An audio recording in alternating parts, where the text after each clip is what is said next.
Welcome to the Motherhood Alliance podcast, the podcast dedicated to empowering moms and families on their health and wellness journey. I'm Brittany Suttner.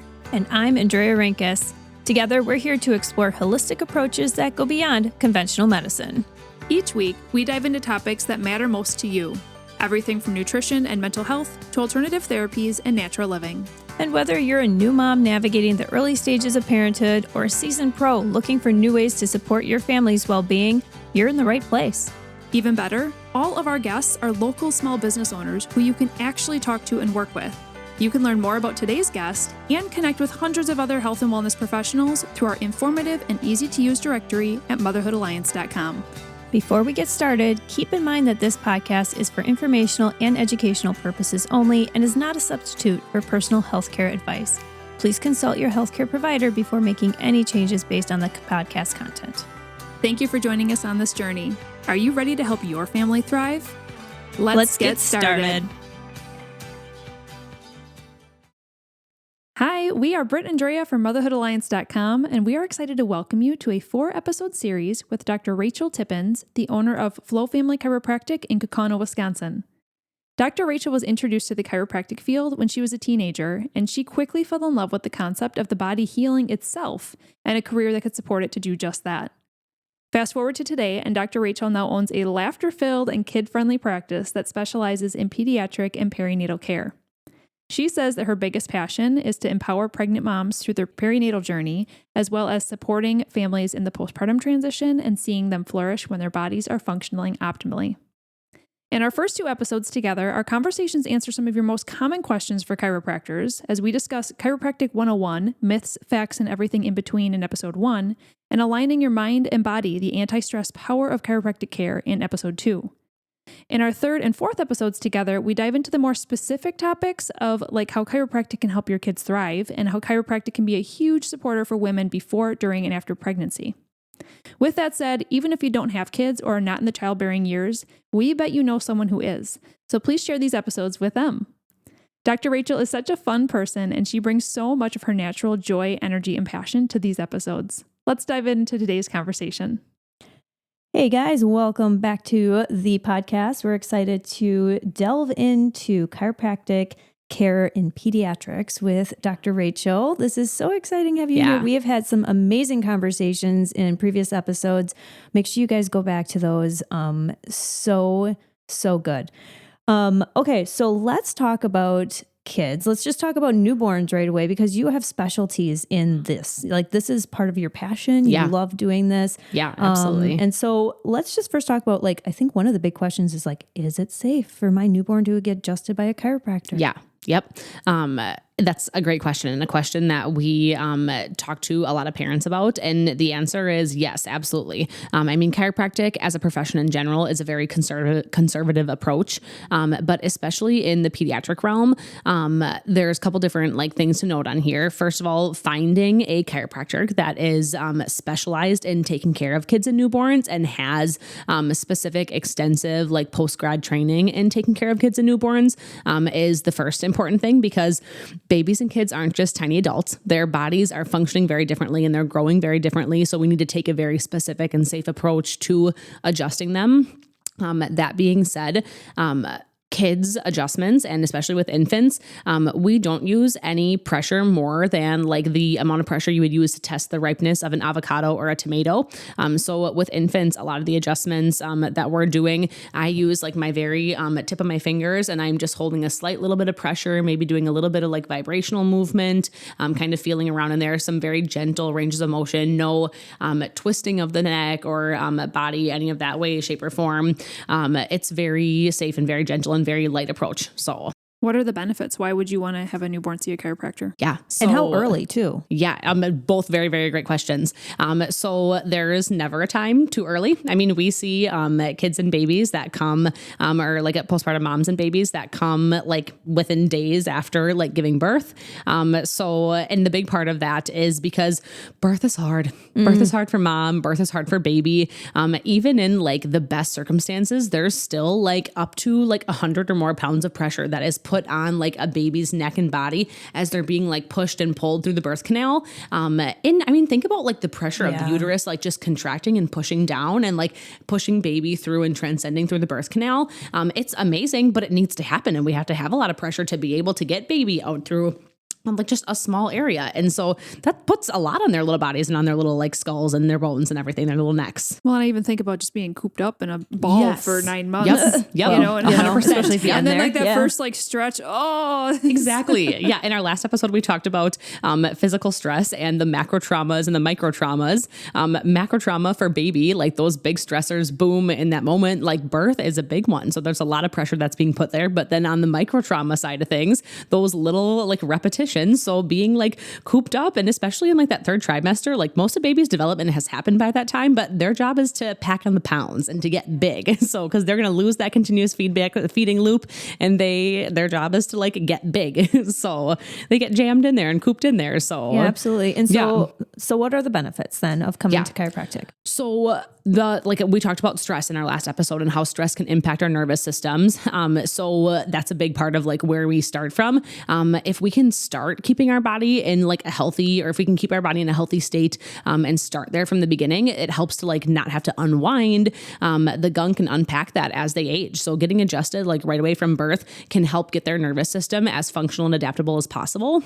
And help with just like the growing process. So a baby's brain over doubles in size in the first year of life. So there's so much that's happening and so much neurological and physical development that they're going through. So chiropractic from that square one can really help, especially in like neonates and like very young babies, with like the latching process, and just helping to make sure that like all the bones and the muscles of like the skull and the mouth and the front and the back of the neck and stuff are all nice and balanced, so that we can get a good, healthy, like deep, consistent latch, is a big part that we start there. And then I would even say that chiropractic, especially in that age, is a lot of like preventative care. So really preventing like ear infections, preventing like head shaping issues, plagiocephaly, things like that, torticollis, colic is a big one, constipation.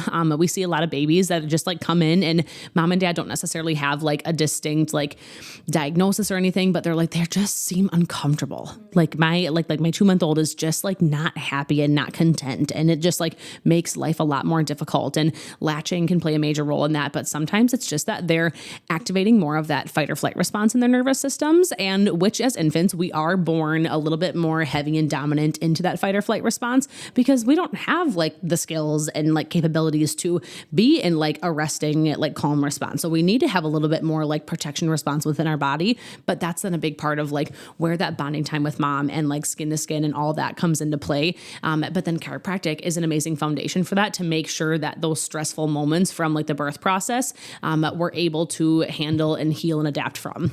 Well, and I assume too, you give a lot of education in office too, as far as like with breastfeeding, like switching sides, making sure their neck isn't going from, isn't always in one position. Yes. Yep. Different positions. Yeah. And a lot of it's like, okay, so let's talk about like from the baby and the latching perspective, but also mom's ergonomics. Absolutely. So because how many times like our mom's breastfeeding and they're hunched over and leaning forward, or side lying, and like their body is like kinked and rotated to one side. Yeah. And so ergonomically, we can talk about it from like both perspectives, which is really, really cool. Or even how the crib is set up, or how they're bending over. Yep, 100%. And how we put baby down in the crib and that kind of stuff. Yeah. Yep, absolutely. for sure. Okay, I have a question about newborns, circling back to how you said that you apply tiny pressures, even just like with your finger. Yep. So if it's tiny pressures that you're adjusting a baby's body with, could they just get out of alignment basically right away from other like tiny pressure situations? Like they leave your office, they get put in a baby carrier, and now they're in a certain position with tiny pressures. So how does that kind of balance? So kind of like we talked about, I think in our first episode, there is kind of an open-ended answer to that. There can be times where, if their nervous system is like in more of that fight or flight response, or, like especially when we have babies that come in with like some torticollis issues where their head is tilting and turning more to one side versus the other, then like if we're only turning to the left and then they go like put in the car seat and like they're sitting on the left side of the car, generally they're going to want to try to look out the window, right? So they're just going to keep looking to that left side again. Versus if we go to the right side and you put them in the car seat on the right side of the car, then they're going to have to turn to the right to try to see like what that stimulation is. So there can be little things like that can then end up just kind of like almost like reversing the adjustment kind of thing. But generally, once we're back in alignment, so long as everything else and all the other interconnective parts of the body, muscles, fascia, all that kind of stuff is balanced as well, that's where we can have like more sustainable adjustments. Well, and consistency, and that's again, right? You have to be consistent with your adjustments. Exactly. And that's exactly what I was just going to say is that's why it's very much so dependent on like each person's unique situation. So sometimes like once a week, every other week for adjustments is good. But when we have those times where we are stuck in more of those patterns, whether it's like a physical musculoskeletal pattern like torticollis, or whether it's more of a like neurological pattern, more like colic, constipation kind of stuff, where we're just holding more tension in like the low back and the nerves that come out of like that low back and pelvis can't communicate well with those like lower abdominal organs and that kind of stuff, then we need more consistency. So can chiropractic help with reflux? Yeah. So colic, reflux, prevention of ear infections, latching issues, constipation, all that kind of stuff. Those are great things to bring babies to for chiropractic. And chiropractic doesn't necessarily have to be, we're not treating a symptom. We're really just trying to optimize the overall health of whoever the patient is, whether it's a baby or an adult or a pregnant mom or a kid. Like we're really just trying to help their body be as adaptable as possible. But colic and reflux are big ones because there are nerves that come out of the like lower belly or come out of like the low back that communicate with the low belly, which can cause some of that like colicky or like uncomfortable. Colic is more a description of symptoms rather than actual diagnosis. Absolutely. And then reflux, same. So there's a nerve that comes out of our brainstem that runs in front of the bones of the upper neck called our vagus nerve. And that vagus nerve comes down through our body and it does so much for our bodies, but it talks about or innervates and impacts like heart rate, respiratory rate, and digestive function is a big part of that. So if the upper bones of the neck are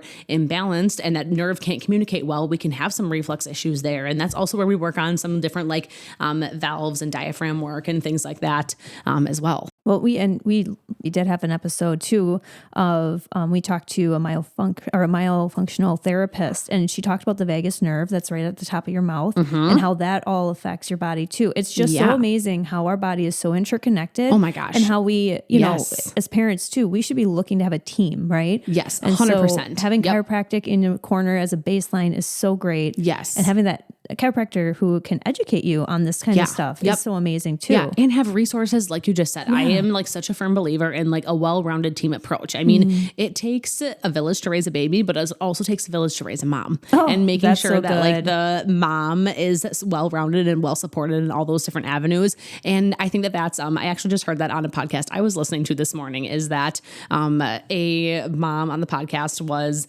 in a, like when she was in her pregnancy, she was at her counselor and her counselor had recommended, and I'm like, I'm going to recommend that to all my people, to during pregnancy, start a list of like all of the people, whether it's like your friends, your family, or if it's like professional support, what are all the avenues that we can go to that in those times of need, especially postpartum, like if baby's struggling with like colic or reflux or something like that's going on, and in those stressful moments, where can you automatically refer back to and then not have to go back to like the Google? And so plug for the Motherhood Alliance, like right there. Yes. Well, and that's something that we've always talked about too, and which is why we started the Motherhood Alliance too, is because we've worked with moms too in our own realm of things. Yeah. And it's one of those things where it's like, before you even have your baby, when you're pregnant, you should have a list of people that you even interview before so that you're comfortable. And even you could even set up appointments after just after birth, you know, an anticipated birthday. So it's like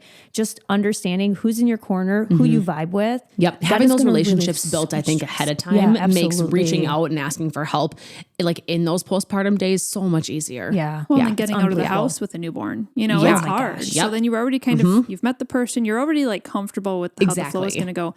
But how does chiropractic care start to change as they become more into the toddler or preschool age? Yeah. Yep. So we're going to come back and talk more about that prefrontal cortex again. So the prefrontal cortex is the part of the brain that controls all of that executive function and all of our rationale, decision making, that kind of stuff. The prefrontal cortex doesn't come online until we're into that like toddler stage. So that's why, like, if your kid wants apple juice and you give them apple juice in the red cup and they just lose it, right? Because they wanted the blue cup, they don't have the rationale to understand that they're still getting what they want. It's just in a different color cup. Does that make sense? Oh, so yeah.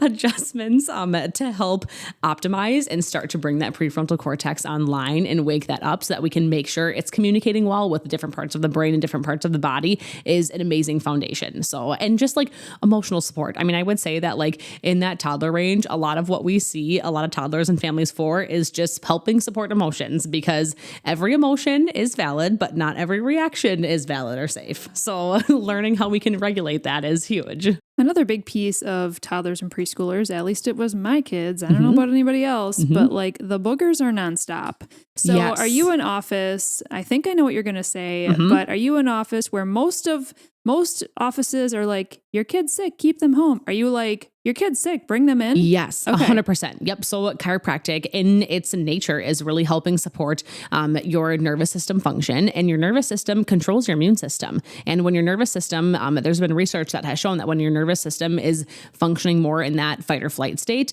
it actually depletes your immune response, and your immune response is dampened. So if we can get you more out of that fight or flight state and help optimize and ramp up that parasympathetic state, you can enhance your immune response so that you can get over the gunk with a little bit more ease. So that's another big one that we see so many families for, is just like immune prevention or like immune support, and like injury and illness prevention, because that's a big one. I mean, like when you have like one kid down and then now the next one, then mom and dad, like it takes the whole family out. And like we just talked about in our last couple episodes, like our lifestyles do not afford for that these days. Nobody got time for that. No, exactly. So yes, generally we say if you're feeling sick, that's when we want you to come in for one of those boost adjustments. So if your kid's going to come home sick, then like stop at our office on the way home and come get adjusted so that we can give them a little bit more support to fight the gunk off with more ease. Well, and speaking of that, like just a quick question. Do you, like, when you say boost adjustment, just stop by? I mean, you obviously have appointments and stuff. Yeah. But like, you know, I shouldn't just say that. I'll get myself in trouble for it.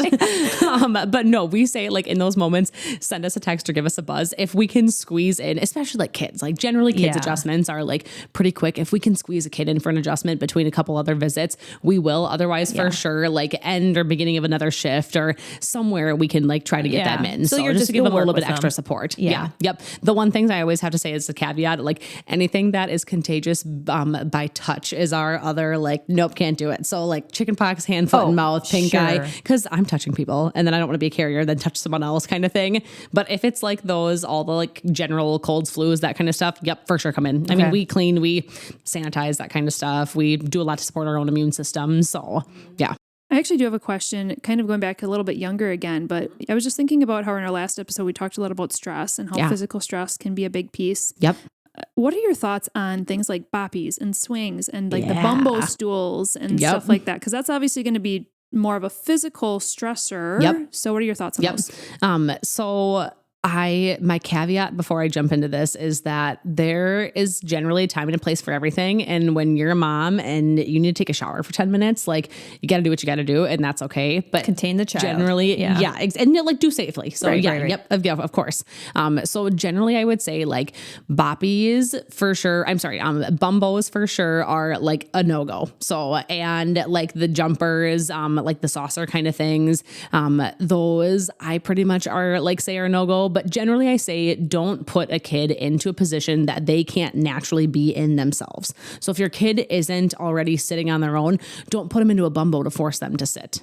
So, and if your kid is not already like walking and jumping themselves, don't put them in one of those like saucer jumper things, because it's going to impact their hip development and their hip stability. So that's a big one. Yeah. So like doing it a lot, right? It's yes. Like if you need to put your kid in a bumbo so you can take a shower for 10 minutes, different story. But like they shouldn't just be kind of like hanging out there for chunks chunks of time. So yeah, because it's impacting how their body is developing, and like the sensory impact that they're getting from like free movement versus being in a container is going to impact then their motor development as well. So in our order of development and why chiropractic plays a role in a lot of this, how we grow is that we have a sensory input and then we create a motor response, and then all cognitive development is preceded by that motor development. So we have to have proper motor stimulation and proper like movement and physical like stimulation to have proper cognition. So does that make sense? Absolutely. It does. Okay, I cool. was the swing addicted mom. That was the only way I could put both of my kids down without literally having to hold them. And I just felt like I never mastered baby wearing. So it was like a saving grace, but also, now I'm older. And sometimes you got to do what you got to do, and you Yeah. figure it out, and it's okay. Yep. Yeah. I'd be curious what I would do differently, like knowing with, things with yeah. knowledge. And that's maybe how different life resources works. now too. Yeah. Yeah. Yeah. Yeah. Yeah. And there's better options out there too. Yes. Yeah. So coming back to kids too, as they grow up, and newborns to kids to older too. So with chiropractic, I know we talked about a lot of ways that they can help. So ear infections, constipation, all that other stuff. What about sleep? Yeah. So it all, again, really comes back to how is our nervous system regulating and how is our nervous system functioning? So if our nervous system isn't communicating well with all the different parts of the body, then those parts of the body can't do their jobs. So especially when we talk about like bedwetting and stuff, people are like, you can take your kid to a chiropractor for bedwetting? Well, yeah, because if the nerves coming out of like the low back and the spine aren't communicating well with the bladder and the brain and the brain isn't signaling to the bladder to properly like release and when to release, then we're going to have issues there. So we have to work on that brain-body connection to enhance how we're communicating and how the body is functioning. So same thing, constipations, ear infections. Ear infections, a lot of it comes back to like balance of the cranial bones and the bones of the upper spine. So if the ear tubes sit right on top of those bones of the neck, so if the bones of the neck are out of balance or out of whack, it can impact the drainage there. So that's why getting adjusted can really help with that as well. What about, so I have kids that are school age. Yeah. Drea does too. Yeah. My son recently was talking about his knees. So like potentially like growing pains. Yep. Do you adjust knees? Is this part of this whole picture? Or is that kind of just something kids have to go through and just? No. Okay. I said no, but I mean, yes. So I know that's not something that kids should just have to go through. But yes, we absolutely work on adjusting all those different areas to really help support the bodies. I actually just had this conversation with a kiddo yesterday that has just grown tremendously in the last year. And normally he's like, doesn't have too much going on, comes in for like preventative wellness care. And the last couple times he's had like some low back stuff and neck and this and that. And I'm like, okay, part of that's like getting back to the swing of school and like sitting into a desk and that kind of stuff. But also like your body doesn't necessarily all grow at the same rate. Sometimes like your joints and your bones and your muscles and ligaments all grow at different rates. And like the other areas have to play catch up. And so again, let's create as much balance as we can there. So there's not abnormal or extra stresses and tensions put on those areas. And generally that can really help enhance and like support the body so that we can reduce growing pains as much as possible.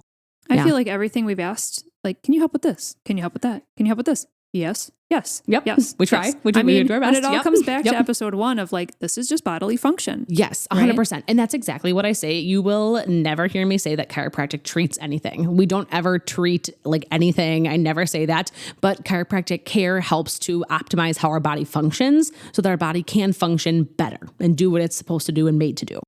So I know you had touched in episode 1 about different like types of certifications and how you really feel like, what was the phrase you used? The jack of all trades is the master of none. Yeah. Mm-hmm. Yeah. So if a parent is looking for a chiropractor like you who specializes in kids, what like levels of certifications are there and what are, so that parents can make an informed and educated choice with a chiropractor that really knows what they're doing based on the age of their child. Yeah, for sure. So there is, again, I would say the ICPA certification.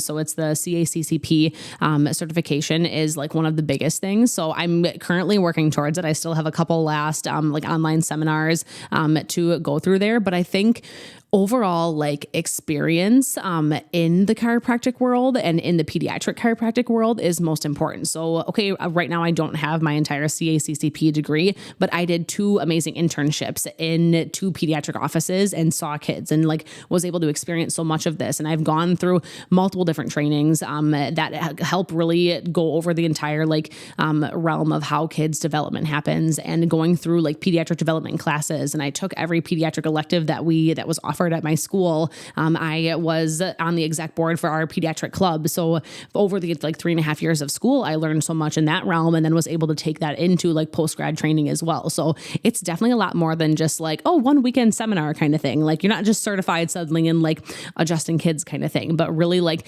the buildup of all that knowledge is huge. Well, I think it's also important if people go to your social media, they're going to see that this is the population you love and you serve. Exactly. So like a lot of these certifications, if someone were to go to your website, they didn't hear you talking about what those actually mean. They're going to be like CACCP XYZ. I don't really know what that means or I don't really care. But I go to her social media and I see that she loves this population and that this is who she serves on a daily basis and has a ton of experience. Yep. And it's not just like one post and a whole thread of stuff. Like there should be a lot of tailoring and like directive towards that. So, and I mean, it's the whole jack of all trades, master of none. Like if someone calls our office and they've got like this weird, crazy elbow pain going on and yada, yada, like 99% of the time we refer them out, because like I don't have extremity training. I don't have like rehab and like injury training. Like that's a whole separate, like chiropractic school gives you a really good baseline in a lot of that stuff. But to really get like specific and to be really good at all that, you have to have post-grad training. So, and I've not done any of my post-grad training in injury management and that kind of stuff. So when that happens, then we want to make sure that you get in the right place and that you're served by the right person, because it's not like neither of us are going to be happy. It's not going to bring me joy to work on your elbow pain, and you're not going to be happy if I like can't really help you with your elbow pain. I want you to get like the best bang for your buck, like in the right place. So that's again awesome. Why we find that like find your niche and like be good at it and be the best at it and be willing to refer out when oh my gosh, 100%. Yes. I think that's a big thing that I like really focus on in my office, is that I don't know everything. I'm not going to be able to take care of everything. So how can we like find well-rounded resources and support and like get people to the right places and get them the right information so that we can serve people as best as possible as an entire like society. For sure. I love that perspective, and people just love not having their time wasted either, right? I'd rather just go to a specialist. It's the one like resource and thing that we can't ever get back. Yeah. Thank you so much for sharing all this information on kids. You obviously are a specialist when it comes to kids, and you're also a specialist when it comes to perinatal care. And if you have not heard the term perinatal, we're going to break that down in the next episode.